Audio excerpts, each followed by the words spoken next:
maza ba sa iya tsayuwa a gaba idan kuma sun tsaya ba sa iya amma mata su saboda sun san ba za ta taɓa yin abin kuma yake. Ƙarya kake yi Faharu, maza ne a gaban ka ba mata ba.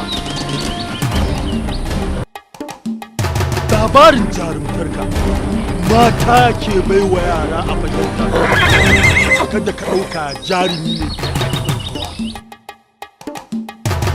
Yanzu za mu kashe azzalumin sa daga baya kai ma Allah. Ai dama mata su suke bada labari domin mazan duk na riga na kashe su. Ku aje makaman ku koma gida ku yi aikin mata. Ba zan zare takobi na domin duk wanda ya Kufarus! Kufarus!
ina fatan babu abin da ya samu sarki.